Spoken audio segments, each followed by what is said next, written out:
बुलढाणा जिल्ह्यातील मलकापूर कृषी उत्पन्न बाजार समितीमध्ये शेतकऱ्यांच्या सोयीऐवजी व्यापाऱ्यांच्या हिताला प्राधान्य दिले जात असल्याचा आरोप करत किसान ब्रिगेड आणि शेतकरी संघटना यांनी बुधवारी 15 एप्रिल रोजी सकाळी 10 वाजतापासून जोरदार ठिय्या आंदोलन केले।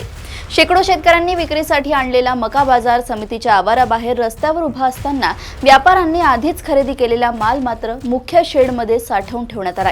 या प्रकारामुळे संतप्त झालेल्या शेतकरी नेत्यांनी बाजार समिती नक्की शेतकऱ्यांची आहे की व्यापाऱ्यांची असा खडा सवाल प्रशासनाला विचारला आहे। या आंदोलनामुळे सकाळी 9 ते दुपारी 3 वाजेपर्यंत बाजार समितीचे लिलाव आणि इतर सर्व कामकाज पूर्णपणे बंद राहिले होते। यावेळी आंदोलकांनी बाजार समितीमधील असुविधांचा पाढाच वाचला।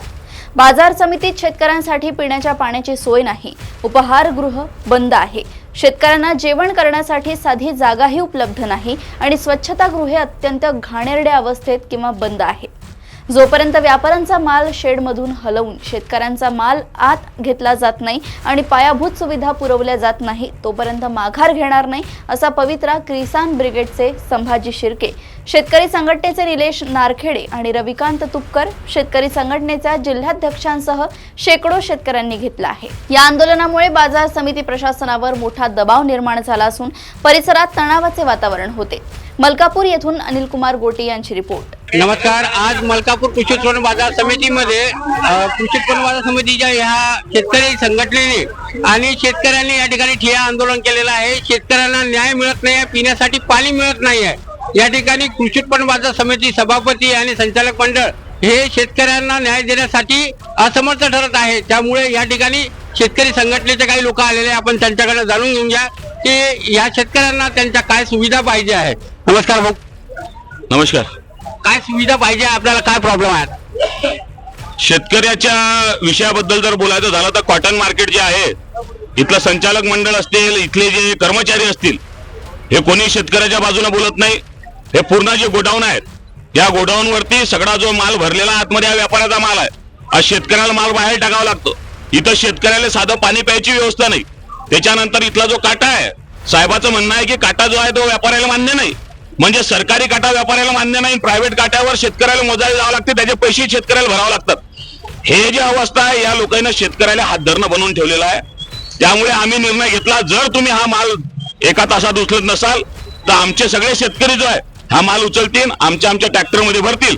कारण हे जे 2 दिवसाचा वेळ द्या, 3 दिवसाचा वेळ द्यायला झालं। त्याच्यानंतर आम्ही जे आहे, आम्ही प्रकर्षानं शेतकऱ्याच्या पाठीशी उभे आहे।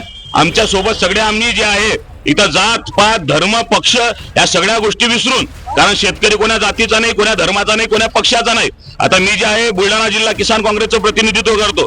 हे शेतकरी संघटनेचे जे आहे रविकांत भाऊ तुपकर सोबतचे कार्यकर्ते आहे, राजू शेट्टी साहेबांचे कार्यकर्ते आहेत, सगळे शेतकरी संघटनेचे लोक आहेत। आम्ही सगळे लोक एकजुटीनं लढायला तयार आहे। आमचा पक्ष आमच्या घरी पक्ष निवडणुकाच्या पुरता असते, पण ज्या ज्या वेळी शेतकऱ्यावर संकट येईल, ज्या ज्या वेळी शेतकऱ्याचा मुद्दा निर्माण होईल, त्यावेळी आम्ही शेतकरी जे आहे एकजूट होऊन या कॉटन मार्केटच्या विरुद्ध लढल्याशिवाय राहणार नाही। आणि आम्ही आता इथं जाहीर केलेलं आहे, सगळे जणांनी मिळून, हे आमचे जिल्हाध्यक्ष आहेत शेतकरी संघटनेचे, हे सुद्धा जिल्हाध्यक्ष आहे। आम्ही सगळ्यांनी एक निर्णय घेतला की जर हा माल एका तासात उचलला गेला नाही तर सगळे शेतकरी आमच्या सोबत आहे। आम्ही सगळ्यांनी मिळून हा माल जो आहे आमच्या खाली ट्रॅक्टरमध्ये भरू आणि आमचं जे काय आहे त्याच्यानंतर पोलीस प्रशासन सुद्धा आमच्या सोबत आहे आणि कॉटन मार्केट सुद्धा आमच्या सोबत आहे। कारण कॉटन मार्केटचे जे कर्मचारी आहेत, कॉटन मार्केटचे सचिव आहे, साहेबाचं स्पष्ट शब्दामध्ये म्हणणं आहे, ढोले साहेबाचं, की आम्ही व्यापाऱ्याला नोटिसा दिल्या, ते आमचं ऐकत नाही। एवढे मुजोर तुम्ही शेतकऱ्या जर एखादा आला आणि त्यानं जर म्हटलं माल खाली करतो, तुम्ही त्या शेतकऱ्यावर जोर जबरदस्ती करता। त्या शेतकऱ्याला तुम्ही सांगता जाऊन चाली तिथं खाली करावं लागेल। शेतकरी का तुमचा नौकर आहे का? व्यापारी तुमचं ऐकत नाही, शेतकऱ्यांना ऐकून घ्या। शेतकरी काय तुमच्या काय घरचा गुलाम आहे का? शेतकरी काहून ऐकावं शेतकऱ्यानं? म्हणून आम्ही आता निर्णय घेतला, आम्ही कुठल्याही परिस्थितीत ह्या गोष्टी चालू देणार नाही। आम्ही शेतकऱ्याच्या पाठीशी खंबीरपणानं उभे राहू आणि आमचे सगळे शेतकरी आता नाही माणुसकीनं झालं, नाही चांगल्या पद्धतीनं झालं तर आम्ही आमच्या न्याय हक्कासाठी लढायला तयार आहे। बरोबर आहे का नाही? आणि म्हणून जे आहे, म्हणून आम्ही सगळे जण एकजुटीने इथं आता बसणार आहोत आणि जोपर्यंत या विषयाचा छेडा लागत नाही तोपर्यंत आम्ही इथून उठणार नाही।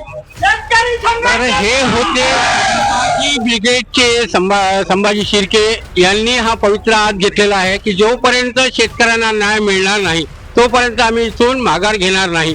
शेतकऱ्यांच्या प्रत्येक सुविधेबाबत आज यांनी जे पाऊल उचललेलं आहे त्यामुळे आज बाकीच्या लोकांनी या ठिकाणी त्यांचं सहकार्य केलेलं आहे। मी अनिल कुमार गोठी, देशोन्नती, बुलढाणा.